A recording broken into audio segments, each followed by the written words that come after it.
慢点啊！怎么了？我们要过去。废什么话？到那边交钱。交钱。军爷，我们过路要交什么钱啊？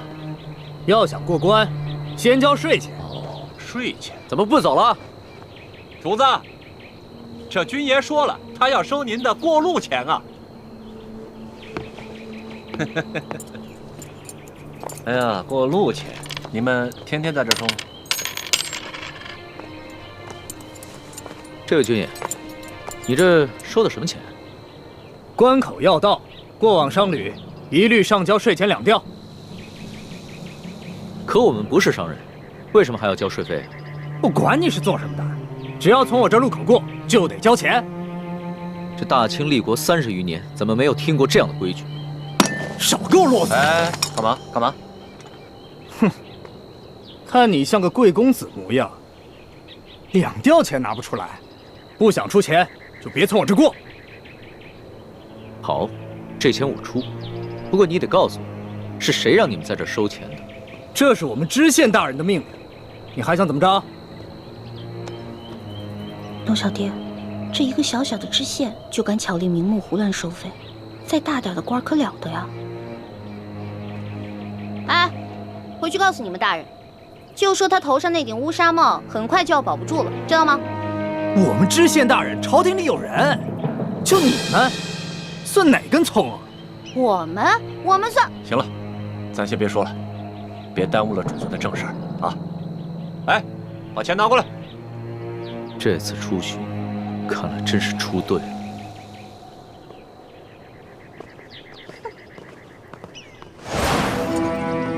哎，进城交税。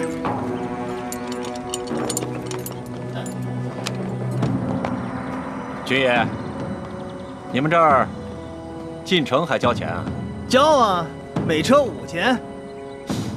每车收5钱？又怎么了？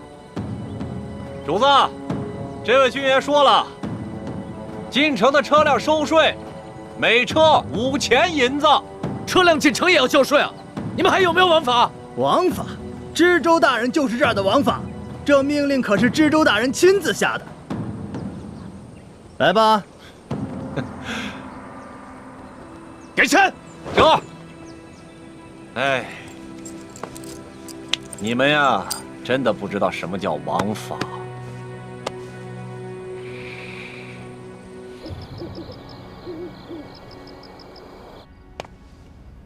朕自入山西以来，一路所见，民多疾苦，而各地方官各自为政。朕一日行100余里，竟连遇3处关口，巧立名目收取税费。过往商旅都被迫缴纳所谓道路修补款项，贪污之风可见一斑。念及民生之苦，朕实不能寐。老大，都记下来了吗？放心吧，全记下来了。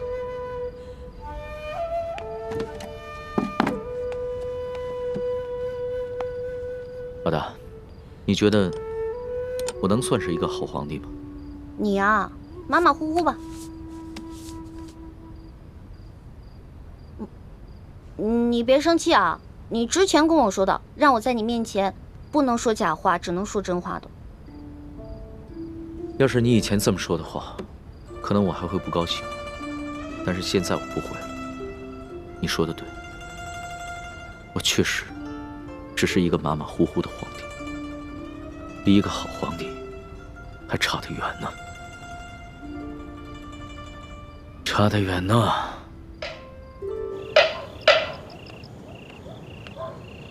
天干物燥，小心火烛。天干物燥，小心火烛。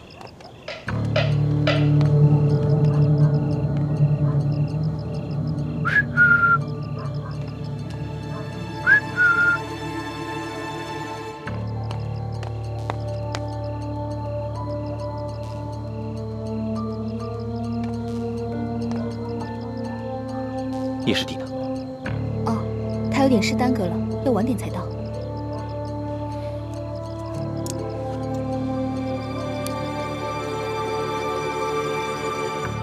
这就是那1号金钥匙。嗯。这是我从吴应奇押送的永历帝遗物当中找到的。只有义父才能辨别这把金钥匙的真假。但义父回明珠谷清查内奸去了，下月才会回京城和我碰头。这把金钥匙先交给我保管。就在我得手的第2天，吴应奇就将永历帝的遗物交给书剑保管了。那书剑直接当着我们的面，找出那把金钥匙，挂在自己颈上，贴身保管。只怕书剑做梦也想不到，他拼死保护的这把金钥匙，居然是一把假钥匙。遇到劫匪的时候，你们也在这儿，可有发现什么线索？那帮劫匪很有可能是吴三桂派来的。在出事的头1天晚上，吴三桂派人悄悄找到了吴应奇。父王命你连夜快马赶来，有何急事？王爷问二公子在永历帝的遗物中可否见过一把金钥匙？有。卑职奉王爷之命，请二公子立刻将金钥匙交给卑职，用这把假的金钥匙调包。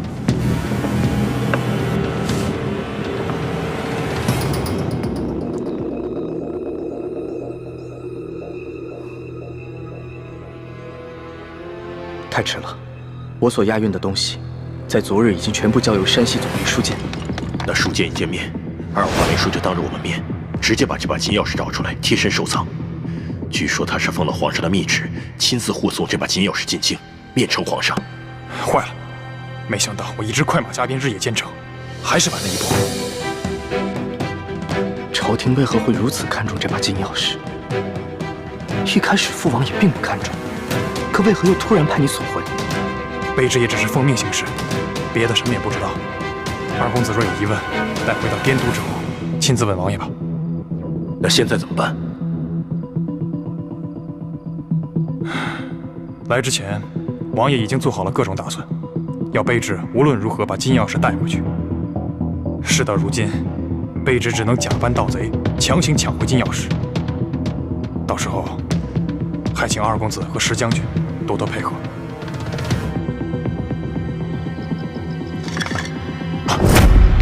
谁？紧接着第2天，书剑就遇刺了。石青红率着手下假作抵抗，我和叶师弟自然也不会真的出力。书剑虽然是个好将领，精通兵法，却武功平平，而吴三桂派来的一帮杀手们，个个武功高强，不一会儿就将书剑带的200精兵杀得七零八落。看来，吴三桂已经知道了金钥匙的秘密，否则不会派人连夜追回。只可惜他万万料想不到，我们赶在书剑之前就已经调包了金钥匙。他们不惜劫杀朝廷命官，担了天大的干系，却只找回一把假钥匙。这倒是个好机会。康熙跟吴三桂本来就彼此猜忌，我们正好可以借此机会激化他们的矛盾。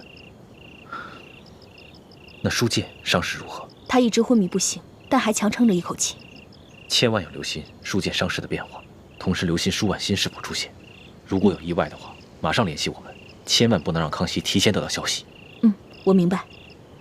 原本你拿到金钥匙，我和叶师弟就准备趁着给书剑寻找良药的机会不辞而别。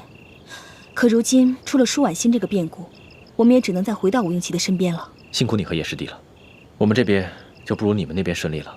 好不容易找到了铜匣，又被人调了包。关于明珠谷的内奸，我和叶师弟也想了很久，却不知该怀疑谁。以后大家行事要更加谨慎，如果有什么行动的话，一定要守口如瓶，千万不能让更多的人知道消息。好，我明白。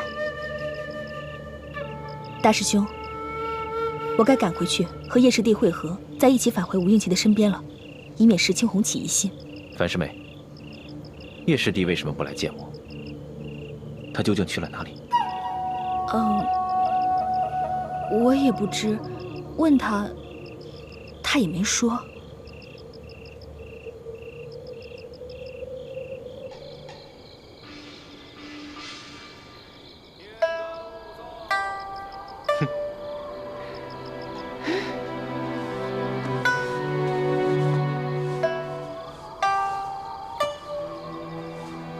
这是什么？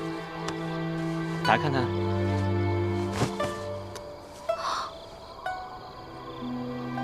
叶哥哥，你哪来的钱给我买这么贵重的东西啊？师傅们不是每个月给我们发利钱吗？我都没舍得花，全攒起来了，攒了5年，终于攒够了。不行不行，这礼物太贵重了，我承受不起。哎呀，没关系，这不是下个月就到你的生辰之日了吗？我怕我赶不回来为你庆贺，所以就当生辰之礼提前送给你了。你放心，我又不要求你回报我什么，你只要天天把它带在身上就好了啊。那你为什么非要给我买一个金镯子啊？你还记不记得5年前你的生辰之日？我那天问你，你有什么想要的礼物啊？你告诉我说，你想要一个特别漂亮的金镯子。是吗？我不记得了。没关系啊，你不记得，我记得就好了。虽然你当年只是随口一说，可是5年来，我一直都记在心里的。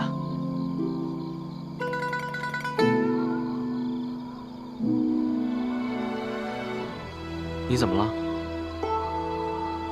你现在不喜欢金镯子了，还是觉得不够漂亮？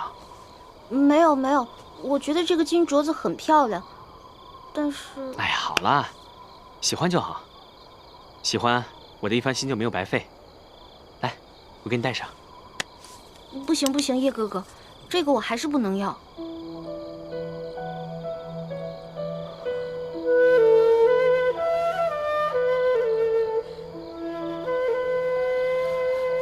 我知道，你现在有了康熙这个结拜兄弟，什么都不缺。他随便送你个首饰，就比我送你的金镯子贵重100倍、1000倍。可小师妹，我希望你明白，有些事情不是金钱可以衡量的。不是叶哥哥，我不是这个意思。这个镯子很好看，我也很喜欢，但是你还是把它留着。送给你以后心爱的女孩吧。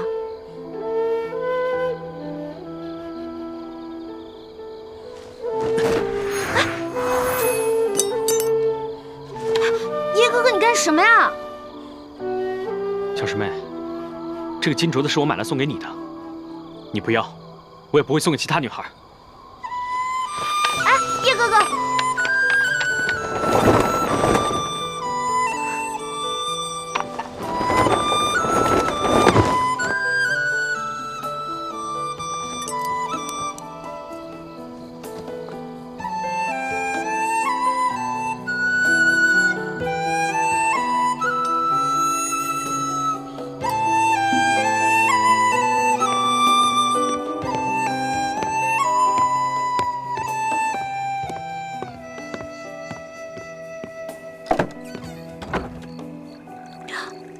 朱哥哥，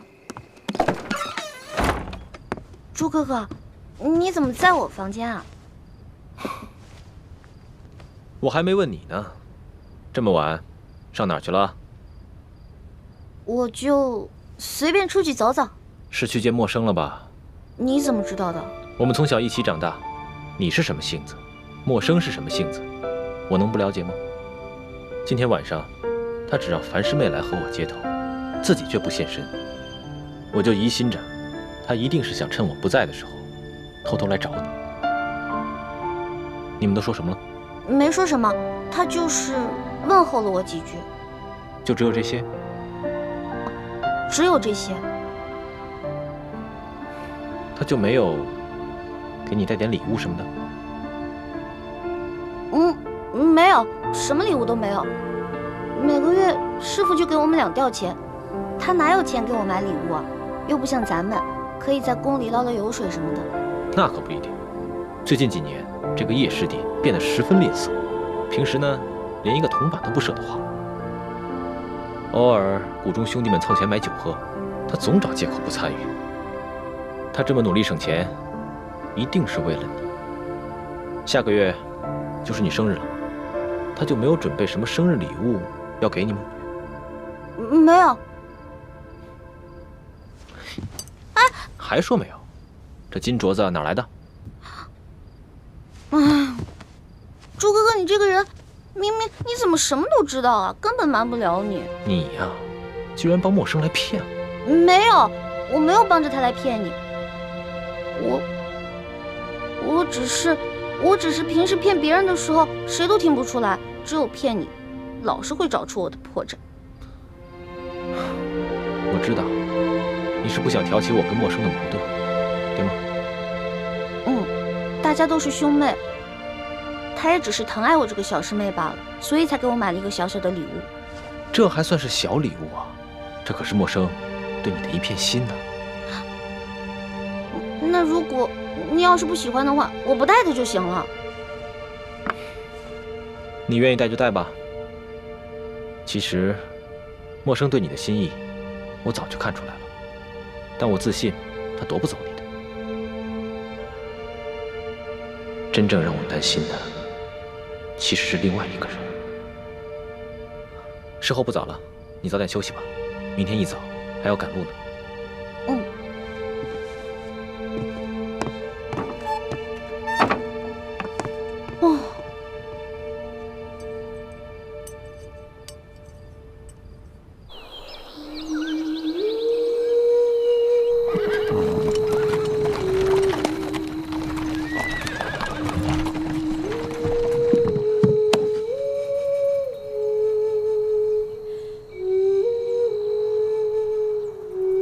主子，这口井也是干的。进入山西以来，这旱情是越发的严重了。是啊。老人家，这口井也没水了。啊，这儿也没水了。哎呀，这可咋办呢？老汉带的水早就喝光了，此去我女儿家中，这还有10几里路呢。老人家，我这儿还有一壶水，你先拿去吧。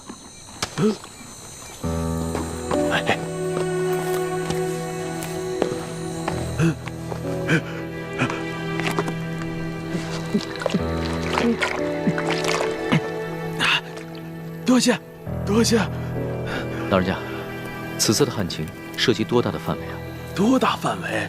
这方圆数百里，5万顷土地，12万人口，颗粒无收，颗粒无收啊！我活了70岁了，这是我见过的最严重的一次旱情呢。哎，多谢啊！老人家慢走。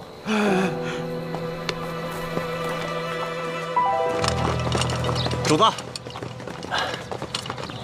启禀主子，这个小村庄有几十户人家，房子都挺干净的，咱们借宿没问题。只是这村子人烟稀少，好多房子都空着，显得有些诡异。为什么？这些民房都好好的，有一些一看还是新翻修过的，怎么会没人住呢？是啊，房子是挺新的，就是没人住。也许这儿不久之前遭过匪患吧。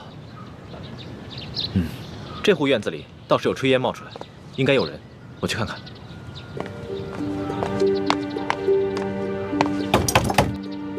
有人在吗？官爷不必再催了，老夫就是死也要死在自家老宅子里。不是官爷啊！老人家，我们是过路的外地商客，错过了宿头，能否在这里借宿一宿？房钱要多少，随便你开。不必给钱，我们这个村子什么都缺，缺水，缺粮食，缺人，就是不缺空房子。你随便住吧。老人家，此话怎讲？村民们都去哪儿了？我们这个村子遭遇了几10年不遇的旱灾，村里只剩下一口老井，每晚能渗出一点点水来。但凡有点办法的，都出去投亲靠友了；没亲没友但还迈得动腿的，也都到外面去行乞逃生去了。哎呀，只有我这等老弱病残在这儿等死。可是官家还逼得我们……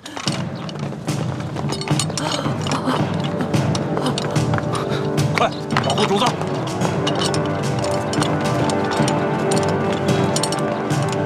这2个人好生眼熟，是不是在哪儿见过？主子，这2个就是那日在客栈里调戏世淑姑娘的人，其中那个领头的把总还被主子教训过。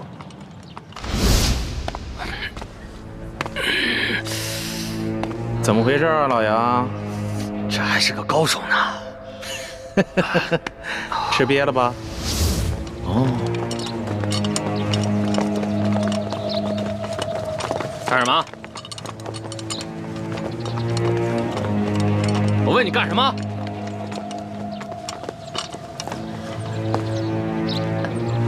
杨婆子，我还正纳闷呢，就凭你不敢抗命啊？原来是有这么一门富贵亲戚。裘老板，你可别牵连无辜，老妇哪儿来的这等富贵亲戚？他们都是过路的客商，在我家借住一宿，明天就得赶路的。路过的客商，让我瞧瞧。哎，咱们是见过的是吧？啊？哟，姑娘，你也在这儿呢，真是缘分呐！你是谁啊？我根本不认识你。你还好意思说呢？那是在客栈喝醉了闹事，他就是被我教训的那个。哎呀，羞死人了！原来你还是个朝廷命官呀！那日你当众调戏我家的丫鬟，就已经失了体统，你还追到这个村子来，没完没了是吗？你老杨，咱们今天来办正事儿的，你还穿着官服，收敛一点。也对，老子懒得理这些外乡人。几位，老子是来办公差的啊！杨婆子，怎么着？今儿个你是搬呢，还是不搬呢？不搬，老夫就是死也要死在我自己的房子里面。你敢公然抗命是不是？你是不是不想活了？老人家，你是不是将房子作价卖给了他们？卖给他们？客官，这房子是老夫夫家留下来的祖产，房子后面还有几亩良田，老夫家祖孙几代人就靠这点良田生活。如今虽然不幸遭遇了旱灾，可老夫也舍不得变卖这个祖产呐。这个裘老板仗着官府里有人，随便给了仨瓜俩枣碎银，就要强行圈走咱们整村的房田地呀！你闭嘴！老不死！裘老板给你安置费已经是大发慈悲了，你还敢在这里计较或多或少的？你信不信我现在就捆了你？行了行了，杨婆子，圈地的文书是巡抚衙门发的，你向几个过路的客商诉苦，有用吗？可是在下听说，顺治爷曾下过明诏，废止圈地。几位是读书人吧？啊，哼，看着就像，带着那么一股子迂腐劲儿。古往今来，这皇帝总说王子犯法与庶民同罪，但谁曾见过哪个王子犯法真与庶民同罪？就算是在皇城根底下，那些王公大臣不也是一大片一大片的圈地吗？皇上不也是睁一只眼闭一只眼吗？几位是过路的客商，我劝你们别多管闲事。听清楚了吗，老太婆？明日一早，我就带人来这里破土强拆。届时你还没搬走的话，那我就把你埋在这破房子里。老夫就在这儿等着你们，我就是死也要死在我自己的老宅子里面。哼！巡抚衙门令，凡是胆敢公开对抗官府者，皆按谋反论处，格杀勿论。所以今天老子就是杀了你，也是在执行公务。最后再问你一遍，搬还是不搬？不搬。那明白了。你既然铁了心不搬了，那也好。那你今天晚上就吃得饱饱的，免得明天做个饿死鬼啊！呸！看什么看？小心我把你双眼给挖出来！哟，瞧瞧，富商家的丫鬟都不一样，脾气这么大，挖我眼珠子？来来，挖，退下！干什么？真想打架呀？看清楚，爷可是巡抚大人的直属亲兵，你们要是真敢跟我动手的话，那就是造反！来呀！老杨，几位，老杨，这几个人呢，出言不凡，气度也不凡，像是有些身份的，别节外生枝。先回去，啊，先回去。走。几位，请吧。梁毛子，到底搬还是不搬？你可要想清楚了。诸位，告辞。哎，主子，这几个混账东西不给他们点教训啊？这些都是虾兵蟹将，没用的。老人家，再多吃点吧。不瞒你们说，我都半个月没见米香了。不怕你们见笑，我都喝了5碗了。老人家，听说这山西旱情已经惊动了朝廷，朝廷也已经拨了大批的赈灾物资，你们都没有分到吗？赈灾物资？哎呦，咱老百姓连1粒米都没见到过，一点都没有分到，1颗米粒都没见到过。老人家，我看你这儿冷锅冷灶的也有一段时日了吧？不是圈地有安置费吗？为何不拿这些安置费去买些粮食啊？别提安置费了，姑娘啊，不瞒你们说，就我们这样的地，按理来说，好歹1亩也值4、5两银子，可是上面他们只肯给1两啊，而且层层盘剥下来，有些关系的，运气好的也只能拿到几钱呢。像我这样的老不死，就只能拿几个铜板。老人家，这圈地一事已经违反了朝廷的政令，你们为何不上告啊？告？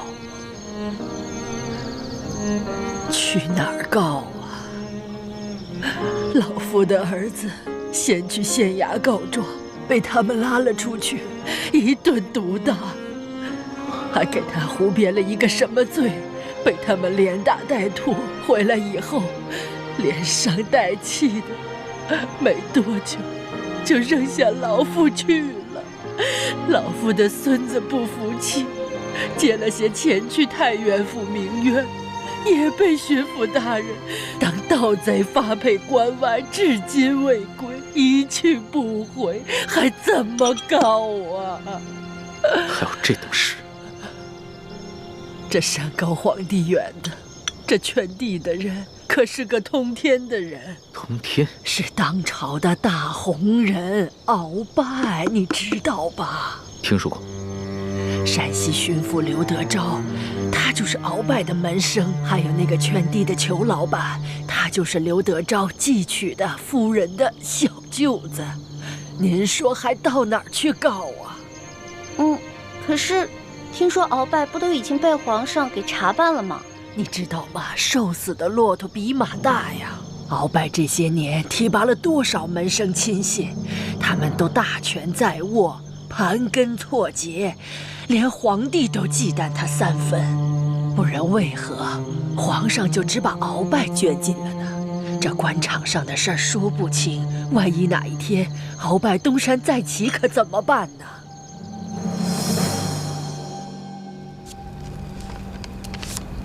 好了，主子，今天的见闻全都记下了。你小心收好，等我回京了之后，就一桩一件的查，一个一个的办。主子，消消气，今天晚饭都没有吃，保重龙体要紧啊。走吧。是。这所见所闻，我还怎么吃得下？顺着朝就已经下的禁令，到现在还有令不止，让许多百姓流离失所，无家可归。最重要的是，他们还敢鲸吞朝廷的赈灾粮款。你爹爹的密奏，所言非虚啊。主子，那咱们可得小心了。听说这山西官场，鳌拜残存的势力不可小觑，他们掌握的地方官兵足有上万。万一他们知道了主子在微服私访，起了歹心，可了不得。小不忍则乱大谋，只能暂且忍着了。可是，他们明早就要来强差了，这些百姓们该怎么办？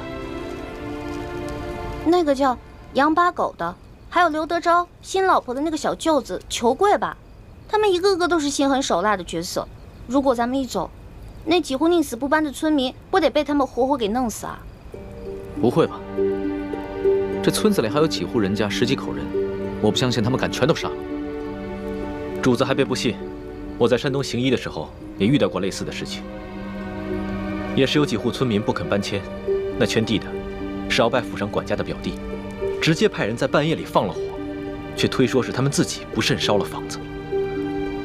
那几户家人当中，有几个性子烈的，想要上京告御状，却在半路上被一伙身份不明的歹人给杀了，案件至今未破。啊，老奴老家也发生过这样的事情。那不搬的一家5口被灭门，却推说是得了瘟疫，其余人也都是敢怒不敢言。那怎么办呀？咱们可得救救他们呀，不然咱们走了，这些老百姓不得被那些豺狼给吃了？可现在书见伤势危急，我必须尽快赶过去看一看，听他详细汇报山西官场的情况。只有掌握了足够的证据，才能把这些豺狼一网打尽。那我们就眼睁睁看着这些豺狼把人给吃了吗？哎，石树姑娘，现在主子的安危是最重要的。这俗话说得好，强龙不压地头蛇。主子您的身份是万万不可暴露的。这样吧，待会儿我们进村查一下，然后再做打算。这，哎，主子，您瞧，那户人家好像有人哎，你听，他们好像刚生完孩子。只可惜，明天一早就得拖家带口背井离乡。可怜的孩子。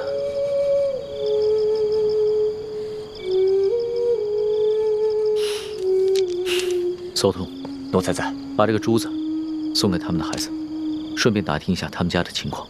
这。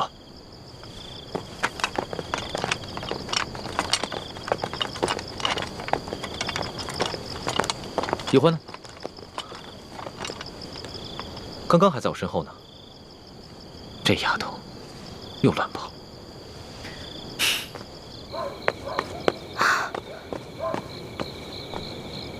哎，我明明听到有人求救的呀！救命啊！快走！救命啊！站住！干什么呢你们？当兵的居然强抢民女啊！嘿呦，瞧这小脸够水灵啊！要不一起带回去吧？舅老爷见了一定喜欢。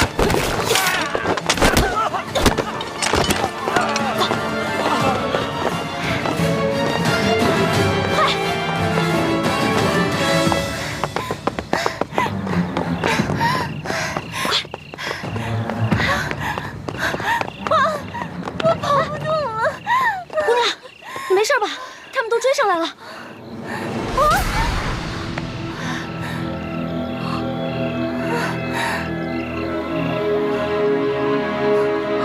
天哪，她怎么长得这么像徐姐姐？难道这舒婉欣逃跑1个月了，我们也想不明白她没有报官的原因。但是，她极可能已回山西老家去找她父亲舒剑了。哎呀，此处离太原府不远了。难道她就是从明珠谷逃出来的舒婉欣？可是她一个弱女子，为何不报官，却要独自千里迢迢逃回老家呢？花儿，一欢，花儿，你在哪儿啊？在哪儿啊？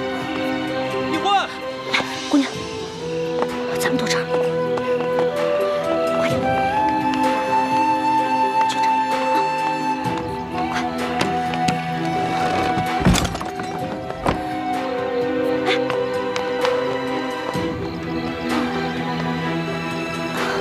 姑娘，没事吧？姑娘，一欢，花儿，一欢。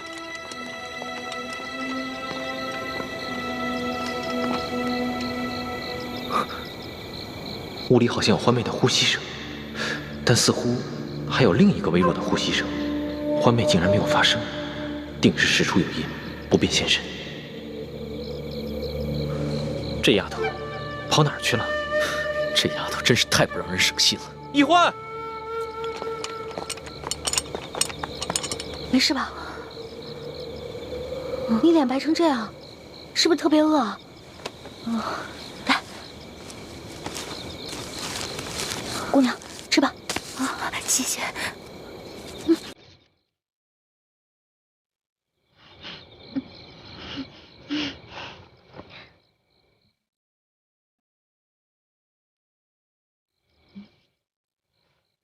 明明已经饿得不行了，还尽量注意吃相，不肯狼吞虎咽。看来应该是出身名门的大家闺秀啊。不好意思，我已经2天没有吃东西了。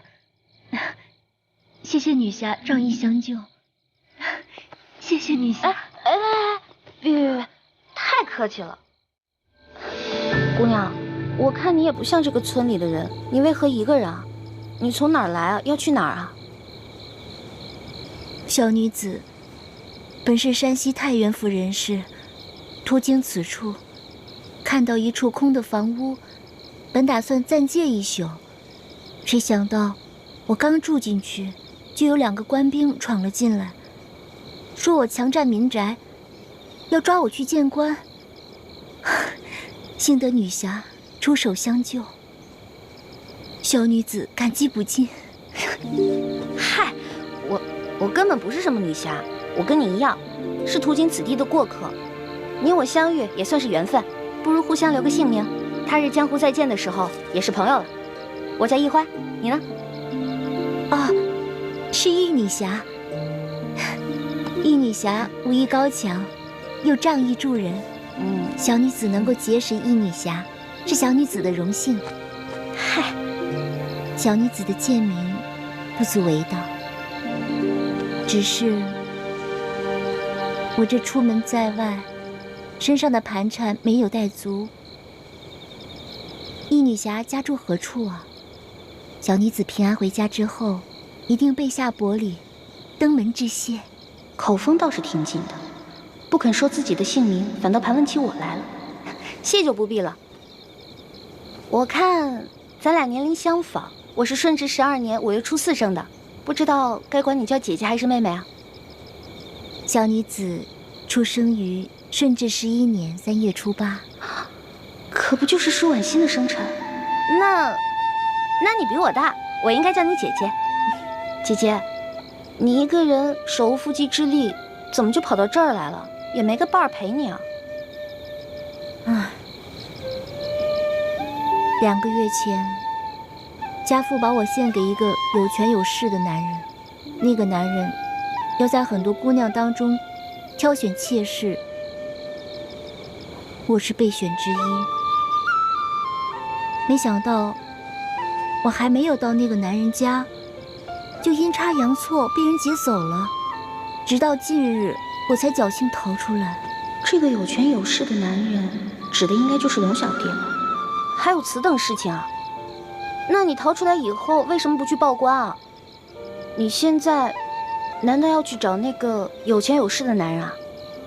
不是这样的。我未曾去报官，是因为那些劫走我的人固然可恶，但是我不恨他们，反而心存感激。为什么呀？家父把我献给那个有权有势的男人做妾，并非出于他的本意，实在是那个男人太有权势，家父不敢违逆。因此，我在心里早已发了誓，若被那男人选中为妾，那我便以死明志。其实那个男人有权有势，也是个不错的归宿啊。你宁死不从，莫非？我看你戴的这块玉应该是鸳鸯玉吧？你戴的这块是雄的，那雌的那块，莫非姐姐已经有心上人了？啊，那我明白了。怪不得你从劫匪那儿逃了以后不去报官，你现在是想去找你心上人啊？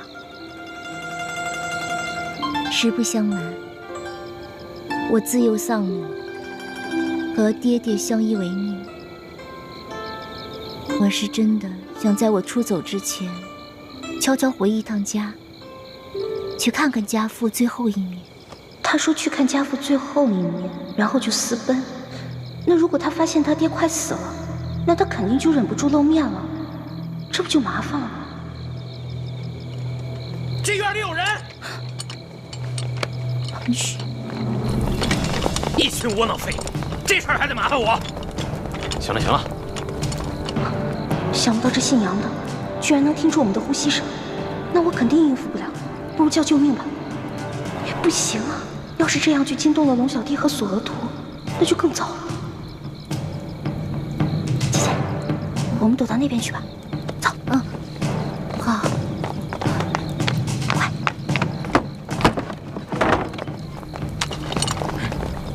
怎么了？这边，快走，跟上！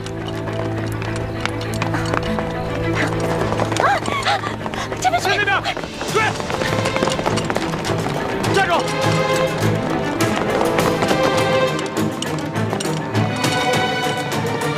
这一关到底跑哪去了？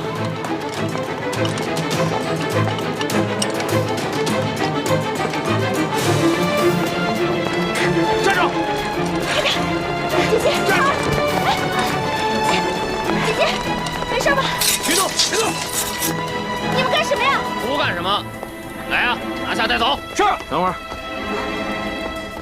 你不是？哎，老杨，哎，啊，这丫头不是跟那几个富商在一起的吗？啊，怎么了？我总觉得那几个富商没那么简单。找另外一个，这个不抓，免得节外生枝啊。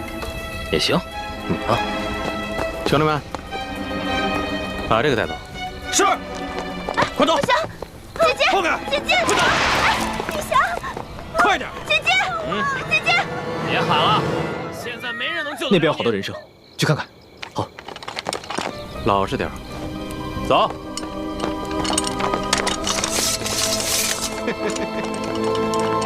小妮子，没看出来还是个练家子。之前是不是把我的兵给打了？你脾气还真是烈呀！不过爷就喜欢骑烈马。之前你不是说要来挖我的眼珠子吗？现在看来，只能是爷挖你的肉了。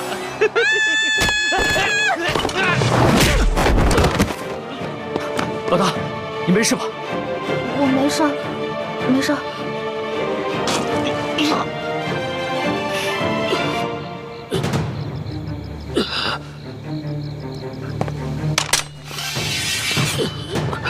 你们别乱来，我可是朝廷命官。主子，他敢轻薄一环，死有余辜。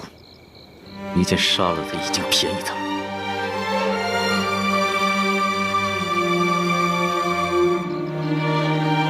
这还是我平生第一次亲自动手杀人。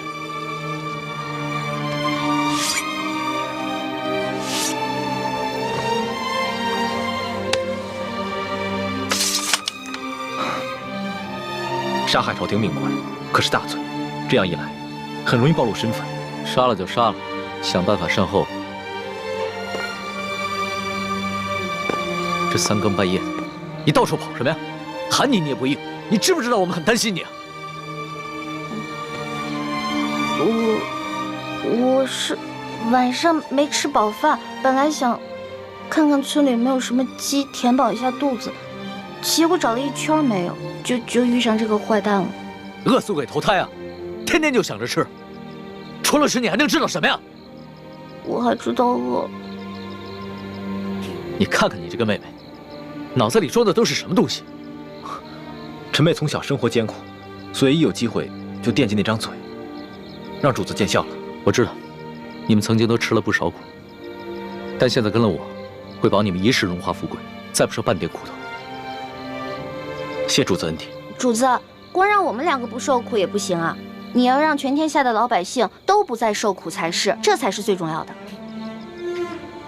我知道，我的老大虽然贪吃，但不贪心，更不自私，心里边天天装着天下百姓，真是我的良师益友啊。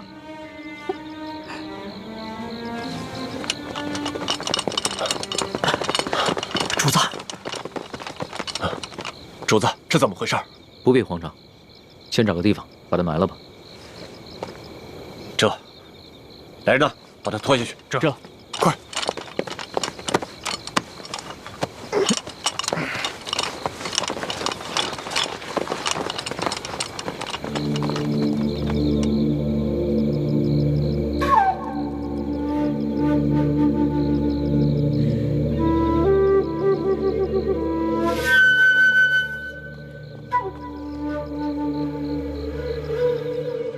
主子，那个杨八总的尸体，我已经在外面埋好了。同时，奴才安排了人手，守住了各个路口。现在连只苍蝇也不会再飞进来了。办得好。对了，再有人来打探消息的话，先不要杀掉，悄悄把他们拿下，找一个地方关押起来。到时候，他们也是人证之一。这。还有，这村子里边剩下5户人家11口人。但他们全都是老弱病残。索图，挑几个可靠的人去找一个安全僻静之地，务必在天亮之前把他们全部转移。这。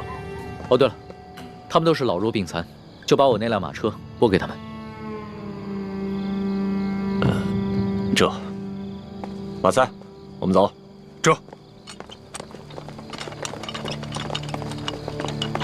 咱们也都准备一下，天一亮我们就要离开这个院子。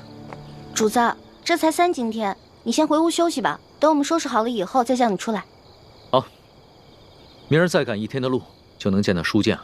到时候肯定有很多事情要等着我处理，所以啊，我是应该好好养养神了。那我给您点一炉安魂香吧，不然你睡不好，又该胡思乱想了。不容易啊，会体贴人了啊。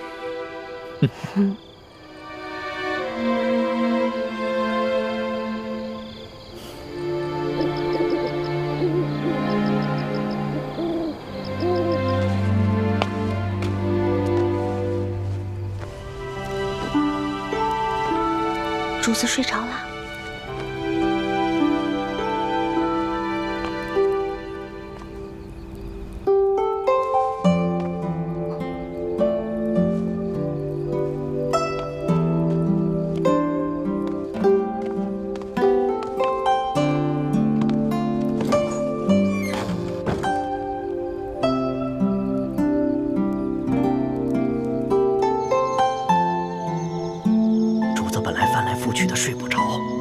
闻了你一个什么香，马上就睡着了。你说，你到底给主子闻的是什么香？就是普通的安魂香，您放心吧，对身体无碍的。真的？真的，叔父，我怎么可能骗您啊？哎呦，你就不要再叫我叔父了，好不好？咱们最好是永远都不要认亲。哎呦，一欢，我求求你了，你千万不要对主子有什么不好的心思，更不能想着要去害他，否则连我都活不了了。哪有？我怎么可能害我的龙小弟呢？我也绝对不允许任何人害我的龙小弟的。你说的话，我也不知道是该相信还是不该相信。但是我告诉你啊，我伺候过3个主子，咱们现在的主子是最好最好的一个。哎，你不是说过要为什么？要为天下苍生、黎民百姓着想？哎，是不是这么说的？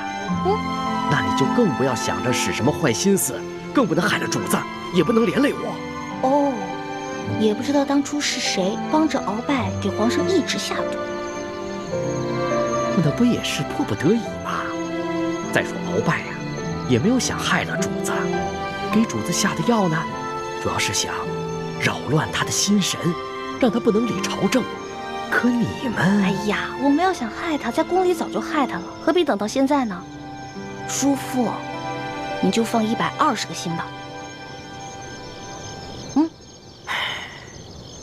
说好了啊。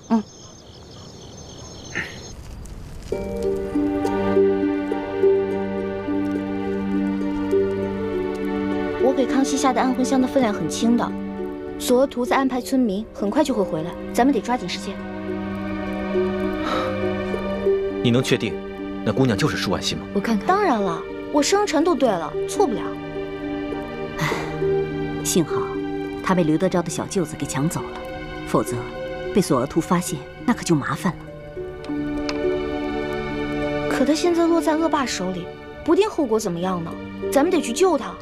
都什么时候了，你居然还想着去救舒婉心，怎么敌友不分呢？六师傅，他不是咱们的敌人，他是无辜的。他威胁到咱们的大业，那就是我们的敌人。可是你这话说的不对，六师傅。怎么不对了？我们替先帝报仇，光复大明，那才是大是大非。这些小事情根本就不用计较。六师傅，易欢说的没错，舒婉心必须得救。他从明珠谷逃出来以后，一直没有报官，说出自己的真实身份，是想着悄悄和自己的心上人私奔。但眼下他落在了刘德昭小舅子手里，为了自保，他很有可能说出自己的身份。刘德昭知道真相后，必定会上报朝廷。那样的话，倾城的身份也会暴露。可我们眼下怎么救呢？我们亦不熟悉路线，又不知道他们把人抢到了何处，而且这天就要亮了，实在是来不及啊。这样吧，一会儿我装病，留下来和那些村民一起去休养。等你们走之后，我就会悄悄地去找舒婉心。如果他没有暴露身份的话，那我就会把他救出来，并把他送到明珠谷。倘若他暴露了自己的身份，那我只能杀了他，和所有知情的人以绝后患。六师傅，你不能这样。如果这样滥杀无辜的话，跟当年清军杀无辜的老百姓有什么区别啊？欢儿，你怎么跟六师傅说话呢？师傅，你别生气啊。一欢他就是这样，说话不知轻重。我看要不这样吧，如果这个舒婉心说出了自己的真实身份，那六师傅就把那些知情人士杀了，留舒婉心一条命，把她送回明珠谷就是了。是啊，六师傅，那些狗仗人势的东西本来就死有余辜，杀了也算是替天行道。但是舒婉心是无辜的，我们不能伤害她。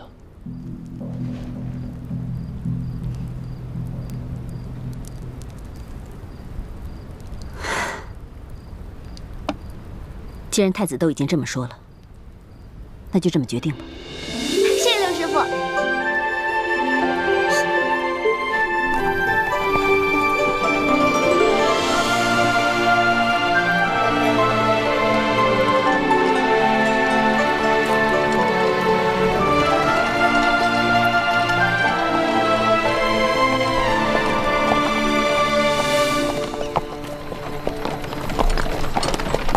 这雪嬷嬷昨晚还好好的，怎么一下子就病了？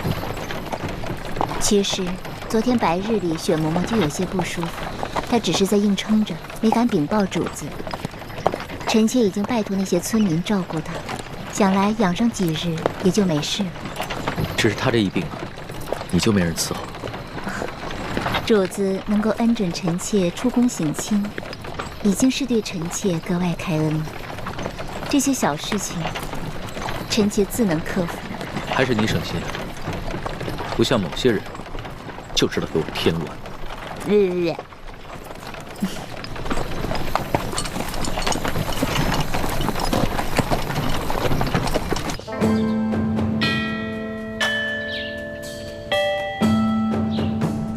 左徒派人送来了密奏，说皇上已经进了山西境内，应该很快就能悄悄地见到书剑了。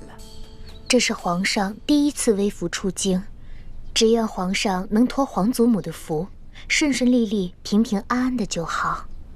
玄烨他是爱新觉罗的子孙，他若是只在紫禁城的方寸之间长大，他怎么能够管好这万里江山？让他出去历练历练也好啊。纵然会有一些波折意外，但皇上乃天子之命，也必定能化险为夷。皇后不必太过担忧。妾身别的倒不担忧，只是不放心这李氏兄妹二人。你放心吧，哀家再三的嘱咐索图和李德福，让他们盯牢了李氏兄妹。况且李氏兄妹若要真的有图谋不轨，那在这宫里头早就应该下手了。既然他们没有异常举动，就说明他们的目标并不是暗害皇上。此次山西之行也能让皇上和我们大家都能看清楚这李氏兄妹值不值得信任？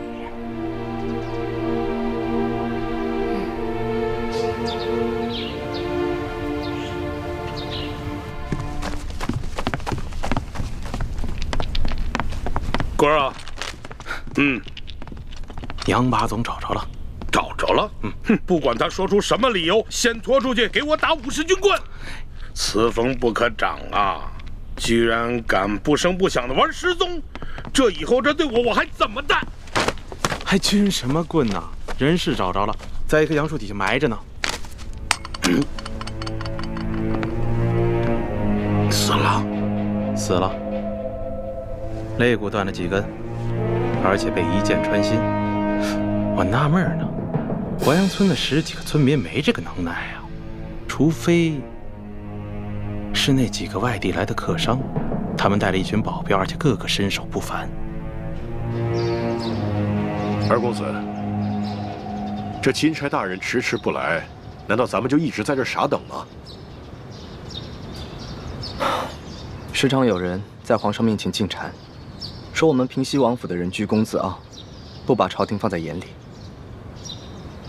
眼下出了这么大的事，皇上又特命钦差来此查案，我等自然应该恭敬些，以免落人口实才是。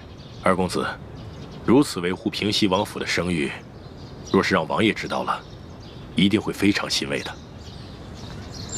我只是在做我的分内之事，我父王知不知道，都不重要。所以说，王爷的这几个儿子里，就属二公子最为仁厚。吴公子，钦差大人还没有来吗？应该快了吧？那我们兄妹二人可需要回避一下。那倒不必，二位都是我吴应期的朋友，刻意回避当然不需要。但是，如果二位不习惯接待朝廷要员的一些繁文缛节，当然也可便宜行事。待我事情处理完毕之后，再与二位一同上京。那我们多一事不如少一事，不如我们就留在自己房里吧。也好，那就随姑娘的意。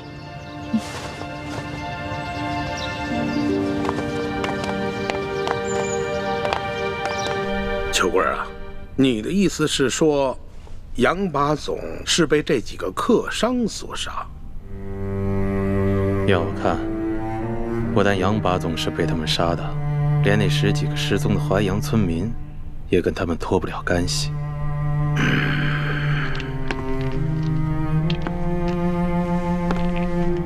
老爷，我看这几个客商身份可疑，行踪诡异，您是不是得派人去查一查？他们究竟从何处入我山西境内，又去往何处，有什么来头？香娥，卑职在，此事就交由你去办。卑职遵命。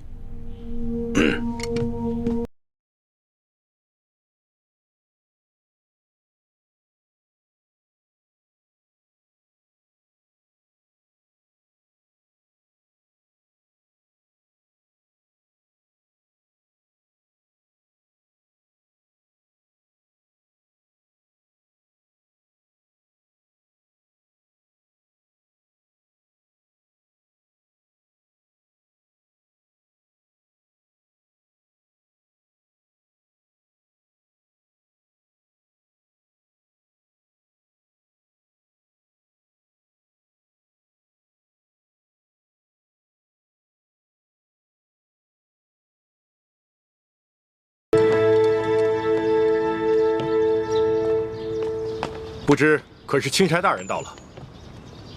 正是。二位是？卑职乃平西王麾下副将石青红。这位是我家二公子。你说的不错，这位就是钦差大人，姓龙，龙大人。吴应奇参见钦差大人，大人辛苦了。二公子果然是风神如玉，真是一表人才啊！是，虎父无犬子啊！钦差大人过奖了。啊，对了，二公子，这皇上特意命我悄悄护送丽嫔出宫探望舒大人。吴应奇拜见丽嫔娘娘。免礼。此事切勿声张，就我们几个人知道。卑职明白。舒大人现在的情况怎么样了？至今一直昏迷未醒。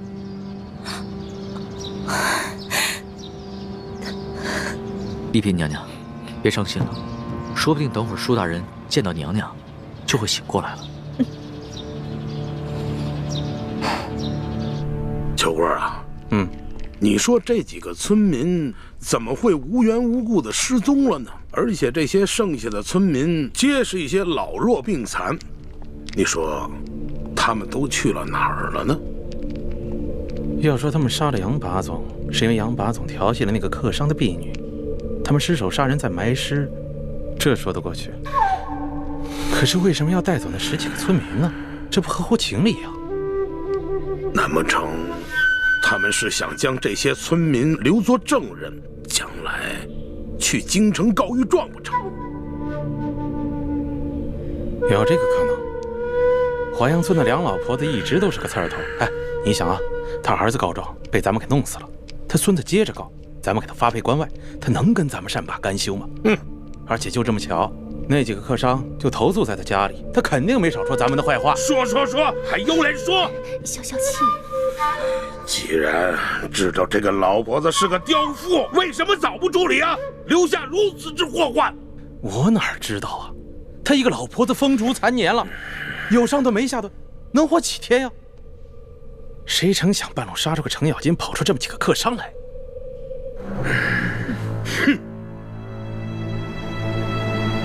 听密报说，这书建前1个月以前曾向皇上上了一道密折，举报我和整个山西官场的官员。当时皇上忙于敖中堂的事情，所以将此密折留中未发。现在敖中堂已经被皇上给捐尽了，看来这皇上可以腾出手来，有时间整顿吏治了。难不成那几个神秘的客商是来自京城的密使？什么？什么意思啊？什么意思啊？来干什么来了啊？你慌什么？我告诉你，现在整个山西的官场那就是铁板一块，只要书建一死，任谁都查不出什么。你说的轻巧，书建什么时候死啊？他什么时候死？就最后这么一口气，他什么时候咽？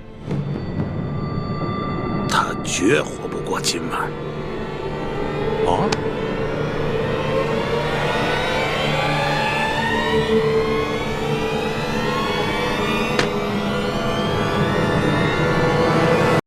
这医馆的风声闹得这么大，肯定已经传出去了。要是我的身份也暴露的话，那可就真危险了。是啊，主子。哎，主子，您先喝口水吧。要不一会儿到了前面的集市，咱们再给您买辆马车。不用了，相比正在挨饿、流离失所的百姓，我这点苦算得了什么？拿去喝吧。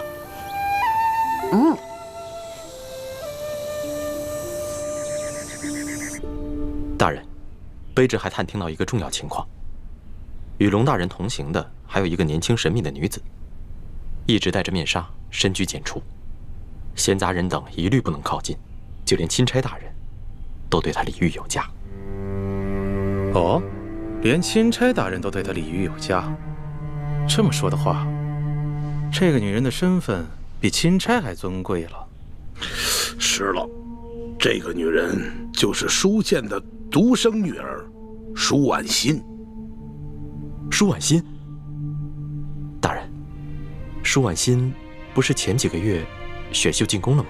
我听说这个舒婉心刚一进宫，就得到了皇上的圣宠，先是被封为了丽人，很快又被加封了丽嫔，现在她入主永和宫啊。所以说呀，这个龙大人对她礼敬有加，那也是说得通的。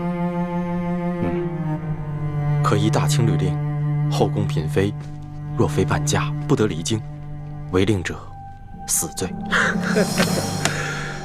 大清的律例是死的，但这个人是活的。这个皇上对这个舒建是宠爱有加，皇上见他危在旦夕，让龙大人悄悄地护送这个丽嫔出京看他的父亲，也不是没有这个可能的。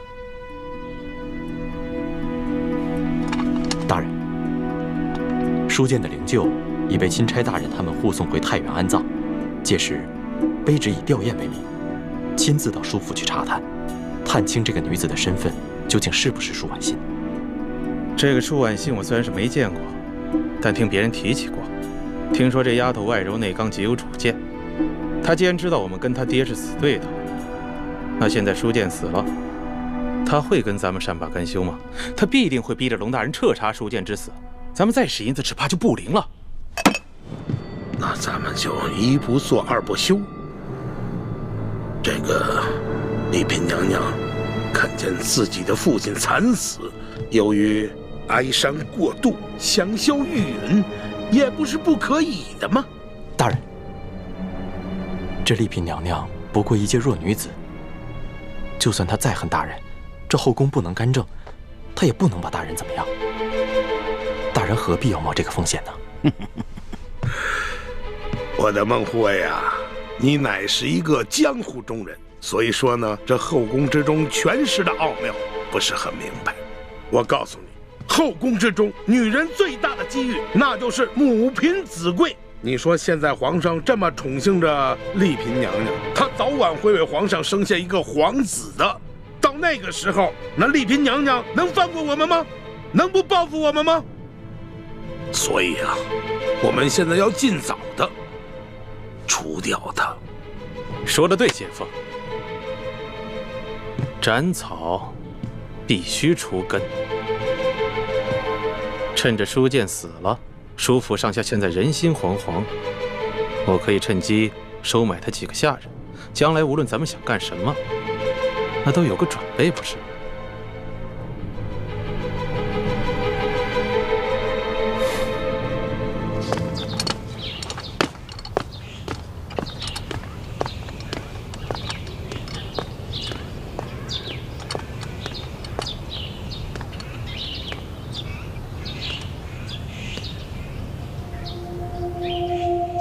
婉心，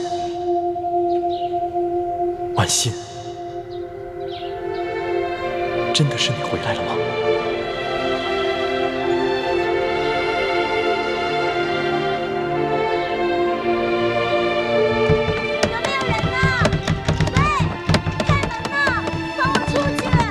有没有人呢？喂，有没有人呢？切，放我出去！还想出去？放我出去！喂，有没有人呢？放我出去！放我出去！快别哭喊了，咱们这庄园啊，地处郊外，整个庄园有上百亩地，都是咱们老爷的。你就算喊破喉咙也是无用。喂，你们老爷是谁啊？为何这样强抢民女？我们老爷姓裘，叫裘贵。裘贵？怎么听着这么耳熟啊？我们老爷乃是这山西商会的会长，是太原府的第一大粮商。去年，老爷的姐姐嫁给了巡抚大人，深受巡抚大人的宠爱。你说，你还能上哪儿喊冤去？哦，原来这个裘贵就是刘德昭的人。刘德昭是我爹爹的死对头，还好我刚才晕过去了，不曾说出自己的身份，不然不仅会连累我爹，而且还会被重新送进宫去，那样我就再也见不到我的孟哥哥了。姑娘，不瞒你说啊，我们也都是被裘老爷连哄带骗，甚至变相强抢来的。这刚一来啊，也是这样又哭又闹的，可是时间久了，慢慢的也就接受现实了。唉，你说现在这荒年，能活下来就不错了，哪里还敢奢求更多啊？姑娘，不如你就老老实实的在这府里住下来，老爷自会好吃好喝的养着你，岂不是比你在外面颠沛流离、忍饥挨饿的好？多谢姐姐开导，只是不知道这裘老板把我掳来要做什么呀？是要让我为奴为婢吗？姑娘生得如此美貌，老爷怎么舍得让你为奴为婢呀？不过这老爷的姐姐怀了身孕，这多半啊是要把你献给巡抚大人。献给巡抚大人？可是，那裘老板就不怕我跟他的姐姐争宠啊？不瞒姑娘，如今夫人有了身孕，不能侍奉巡抚大人。老爷把自己的人献给大人以填补空位，总比大人自己另纳新欢的好吧？姑娘，你就别哭闹了，只要你乖巧听话，肯配合，老爷一定会好好对你的。你这不就终身有靠了？刘德昭没见过我的面，不会认出我是他死对头舒剑的女儿。等我进了刘府，然后一弹琵琶，孟哥哥一定会来救我的。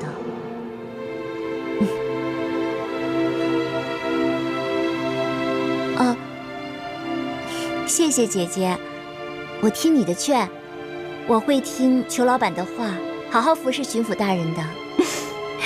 这就对了，咱们女人嫁谁不是嫁？能嫁给巡抚大人，已经是天大的福分了。哎，对了，姑娘，你叫什么名字啊？我姓万，叫万苏。万苏，好，那姑娘你先坐下，我们吃点东西吧。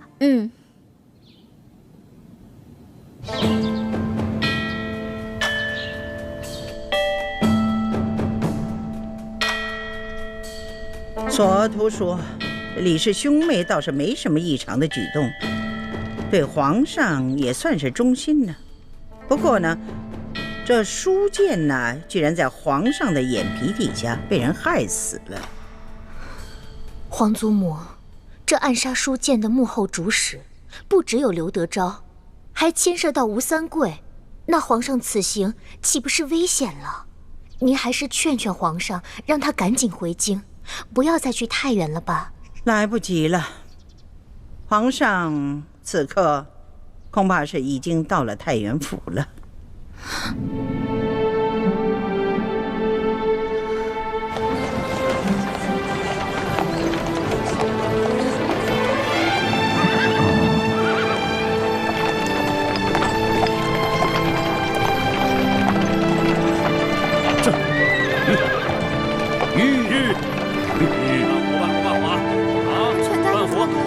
这钱不够。老板，能不能多给点啊？半壶不错了，这点钱明天半壶都买不了。你行行好吧。给他半壶。老板，你这钱不够。太原不是山西的首府吗？怎么这么萧条啊？全指着这点粮食了。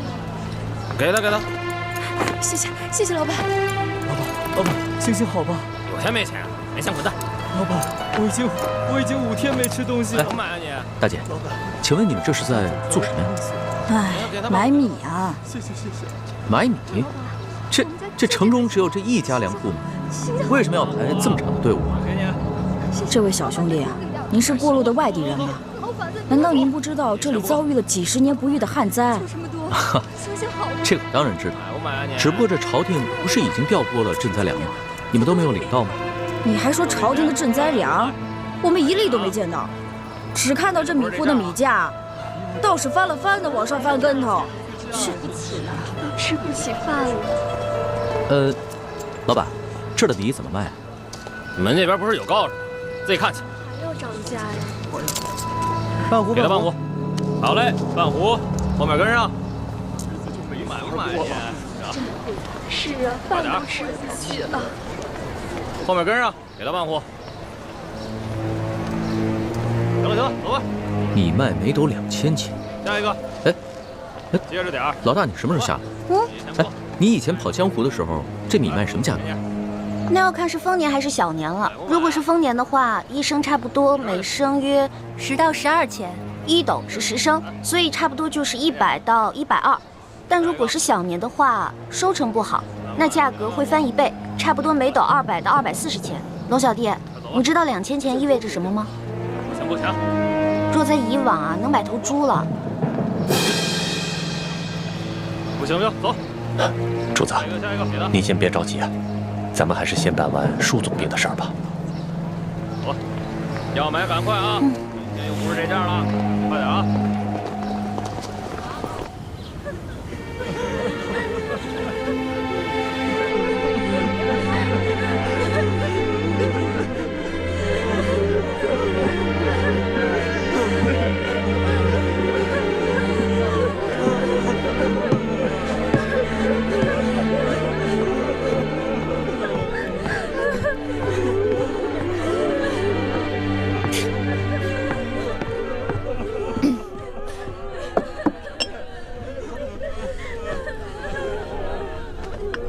老奴参见丽嫔娘娘。嬷嬷免礼。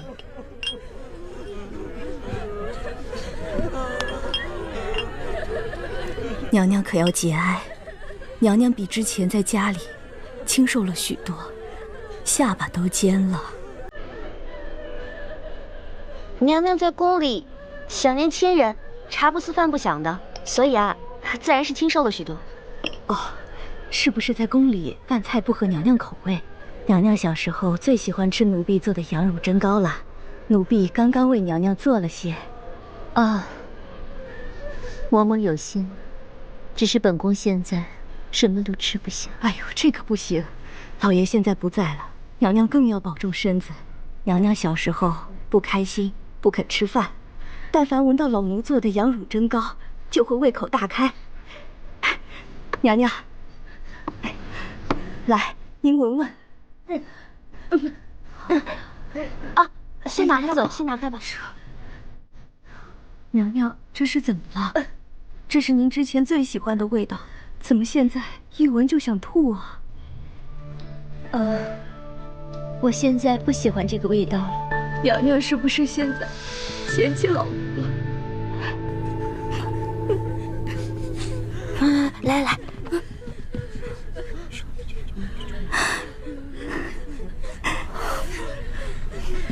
知道了吗？好，老奴明白，老奴明白。娘娘，您好生将养身子，奴才先告退了。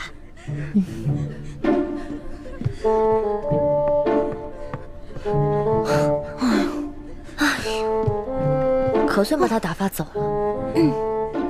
一欢，你刚才跟他说什么了呀？我跟他说，你怀了楼种，而且这舒大人死的蹊跷，后宫嫔妃又争宠争得厉害，所以这事儿千万不能透露给别人。你这个小丫头，撒这种谎你还不害臊啊你？那怎么办呀？你看他在那一直唠唠叨叨的，我要不说这些，他能走吗？哎，不过徐姐姐，如果以后你再嫌他们的饮食不合胃口的话，就不怕别人看出来了。那倒是。可是这府上都是舒府的老人，该不会被看出什么破绽吧？舒建已死，你的危机就解除了。而且这府里都是下人，即使你露出什么破绽，他们也不敢对你的身份提出质疑的，放心吧。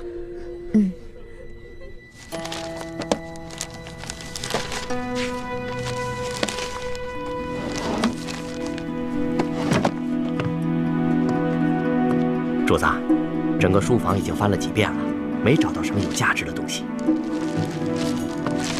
主子，您瞧瞧，这些文稿，新的旧的，这样混杂在一起，这说明我们来之前已经被人翻弄过了。看来这舒府的下人也被刘德昭买通了，书建留下的文稿都已经被清理过了。主子要不要会一会以刘德昭为首的山西官员们？万万不可！主子，您要顾着自己的安危啊！我看不如等舒总兵下葬以后，咱们就赶快回京得了。就算我不会他们，他们也应该会来见见我这个钦差大臣吧。主子，各路山西官员前来吊唁，为首的有按察使大人和布政使大人，还有山西巡抚刘德昭的护卫孟祥和。看看，我所料不错吧？走吧，出去会会他们。主子，那您可千万小心点，别让他们看出破绽来。放心吧，我刚亲政不久，这帮山西的地方官员还没见过我。是。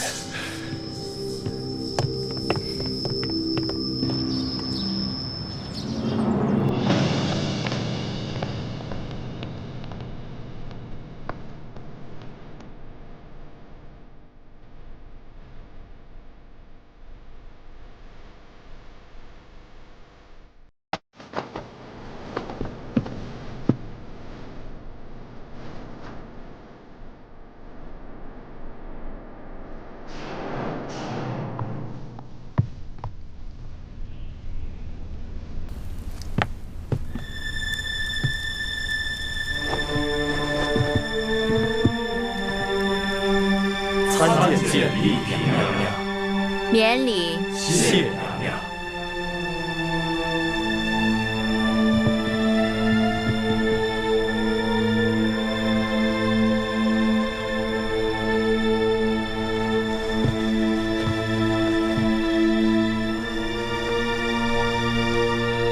启禀娘娘，刘大人经闻舒大人噩耗，心情十分悲痛，本想立即赶来，却因太原府所辖诸县旱情升级，大人忙于政务，无暇亲自前来祭奠，故先派我等前来吊唁，并来向娘娘请安，请娘娘节哀。皇上破例恩准本宫回乡葬父，此乃皇恩浩荡，本宫感恩不尽。但此事不宜声张，也不便劳烦诸位大人，还请诸位大人代本宫向刘大人致谢。刘大人与家父同僚数十载，感谢他对家父的关照。在下一定将娘娘的话如实禀报刘大人。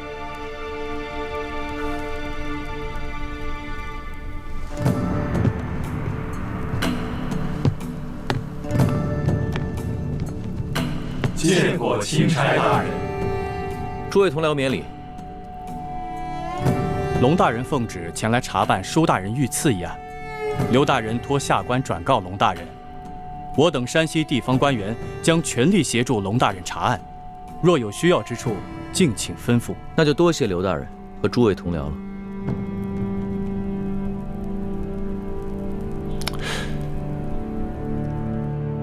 看来咱们的一举一动果然尽在刘德昭的掌握之中。这刘德昭的架子够大的，自己不来，只派了几个心腹的手下前来吊唁。主子，这刘德昭说不定真的是去巡查灾情了。我才不信呢，他肯定不是什么好鸟。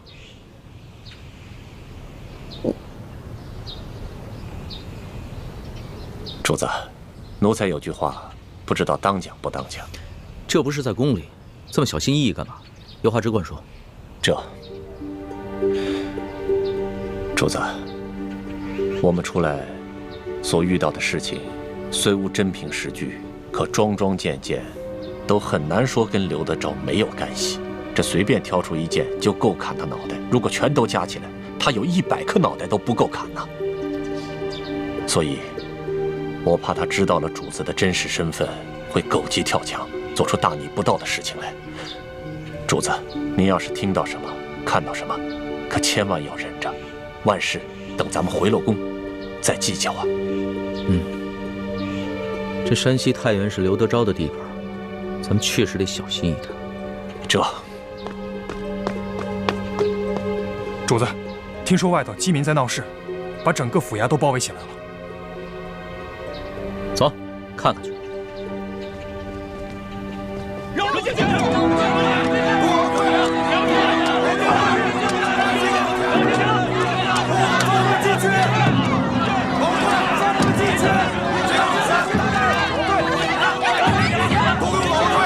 你们这群刁民不要命了吗？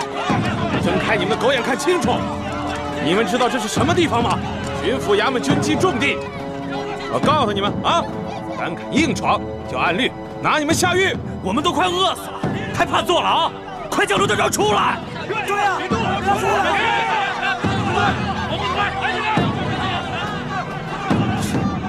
易欢呢？他呀，准是仗着自己轻功好，溜进府衙打探消息去了。这个丫头，真是不让人省心。你带人去找找，别出什么意外。好。乡亲们，听我说一句，稍安勿躁。想见刘大人可以，可是今天呀，他出去巡查了，你们围在这儿，于事无补嘛。要是再不出来，我们可就冲进去了！对，冲进去，冲进去！保退！我不想活了是吧？保退！我看谁敢上来！给我拦住！保退！嘘！拦住！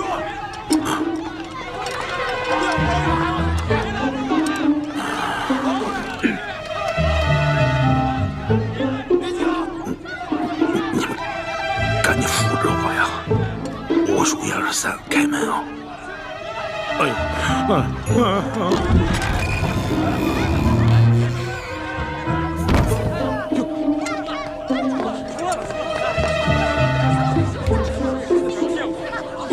乡亲们，你们不是要见刘大人吗？刘大人来了！我告诉大家啊，今儿个天没亮，刘大人就去巡查几个受灾最严重的县，到现在呀，米水未进，大家看看，一脸菜色，啊，都饿瘦了。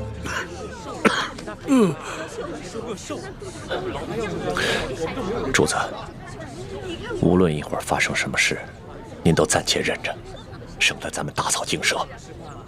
父老乡亲们，大家这么急着见本官，是有什么话要对本官说呀？听说皇上有令，灾区的粥棚一天要供应早中晚3次，粥量可以果腹。眼下每日施粥1次不说，粥桶里的粥清的能看见人的影子，有的人的碗里连1粒米都没有啊！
我刘德昭有愧大家，愧对大家呀！难道朝廷真的没有给咱们拨付粮款吗？你看刘大人的脸色，的确像是多日不曾吃饱饭了。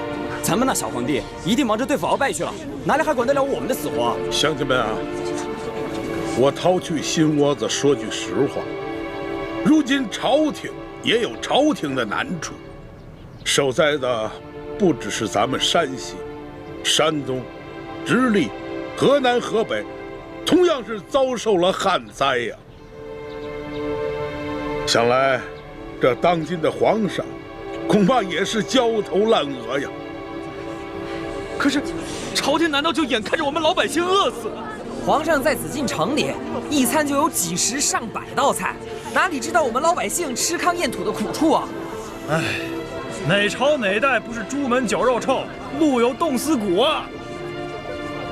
诸位乡亲啊，大家稍安勿躁。现下朝廷正在积极地筹措新的赈灾的粮款，乡亲们，再忍耐忍耐，大家再等一等。虽然本官不才，但是本官要与你们大家一起硬扛着，期盼着，等待着这个老天爷能够给我们开恩垂怜。乡亲们，情况大家都看到了，你们围在这儿没有用啊！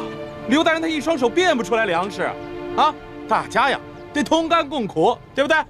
散了吧，啊，散了吧。乡亲们，刚才我已经吩咐过周鹏了，啊，从本官的府上拿到仅有的几袋粮食，今夜给大家多赊几桶粥。大家放心，我呢继续发文催促着朝廷，尽快给大家追加一些救灾的粮款，好吗？你们抬头看看啊，如此炎热的天气，乡亲们，大家都省下气力啊，都散了吧，回去歇着啊！哎，歇着，散了吧，散了吧，散了吧，啊，散了吧。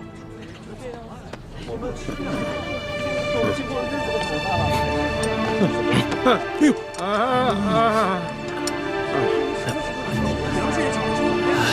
散了吧，走。